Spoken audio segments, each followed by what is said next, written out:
Mesdames, Mesdemoiselles et Messieurs, chers invités, bonjour. En voici une question qui m'a fait sourire, je l'avoue. La question est, pourquoi un recueil de poèmes intitulé Cadence de rameur porte en première page un hommage aux tirailleurs d'Afrique? J'ai souri parce que tout simplement,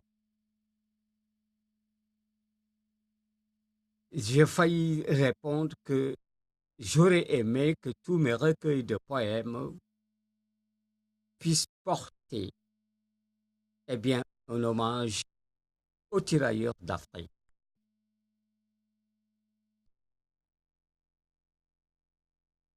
Et justement,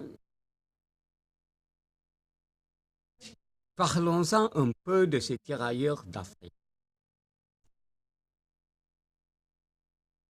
L'objet, pourquoi donc, d'un tel hommage?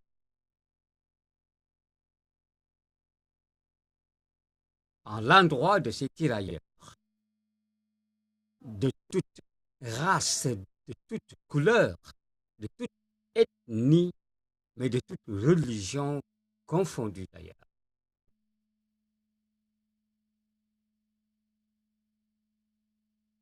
Je voudrais d'emblée dire que je ne parlerai jamais assez de ces braves guerriers africains en terre étrangère, défendant des territoires qui ne seront jamais les leurs, rendant à de pauvres êtres leur dignité. Ces braves tirailleurs jetés dans des fronts qui n'ont jamais été les leurs, compte tenu de l'enfer que ces braves enfants venaient de sortir, de cet enfer que ces braves Africains venaient de sortir. Qu'est-ce à dire?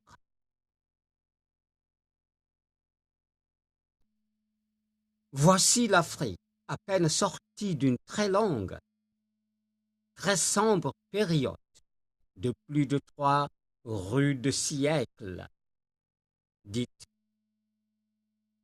période de l'esclavage. Voici le continent noir, à nouveau, pour de grandes batailles qui n'ont jamais été les siennes. Ce pauvre continent noir, contraint de céder beaucoup de ses braves enfants.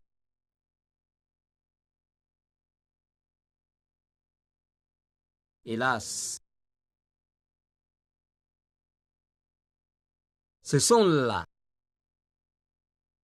des batailles d'où ne reviendront jamais de centaines de milliers d'enfants d'Afrique.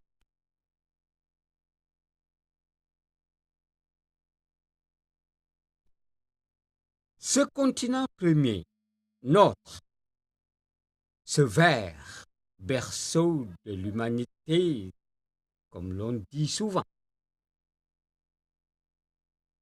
entra malgré lui dans une nouvelle ère de multiples et graves conflits mondiaux qui mettront en jeu de nouvelles donnes d'intérêts économiques. Caprices économiques de l'Europe qui vont cependant déterminer le nouveau tissu géographique de l'Afrique.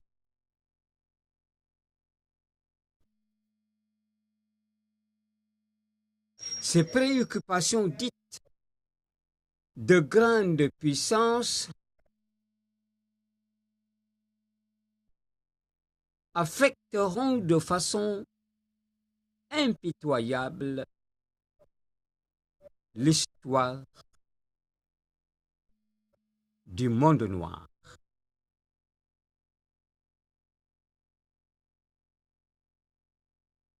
Comment? Comment? Eh bien, de nouveaux dirigeants occuperont le devant de la scène mondiale, s'octroyant le droit de définir les règles de vie qui vont régir toute la planète.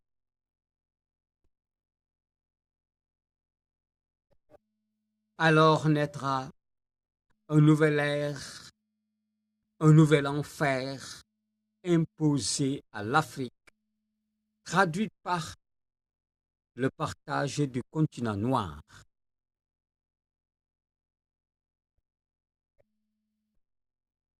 Pourquoi, vous me dites, parler de tirailleurs d'Afrique? Eh bien, nos territoires se seront disputés, se seront partagés par d'autres dans des salons hors de notre continent et où nul noir ne sera présent. Donc, ce qui se fait sans moi se fera contre moi. Et puis ce sera la descente en toute impunité chez nous de l'Europe tout entière qui va imposer sa volonté, mais surtout sa barbarie au monde noir.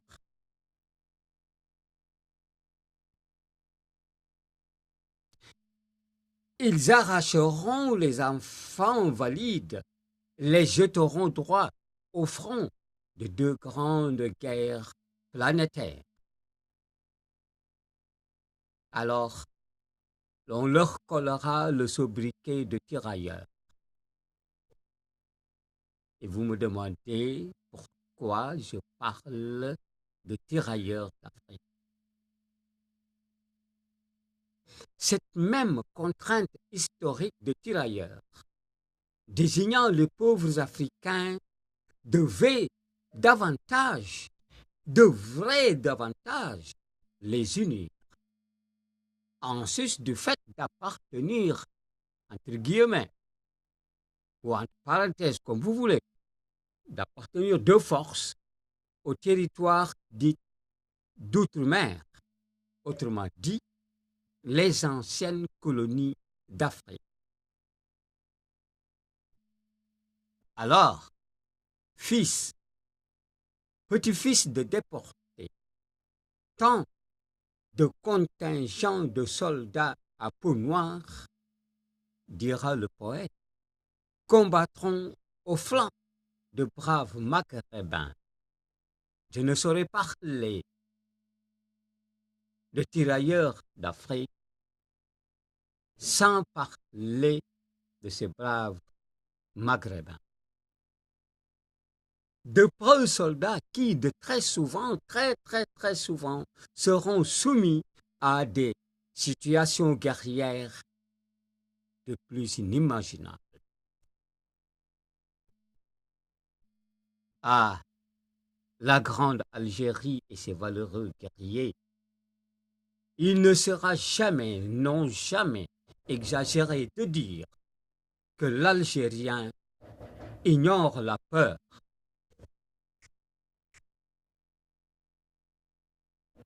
Tous ces Noirs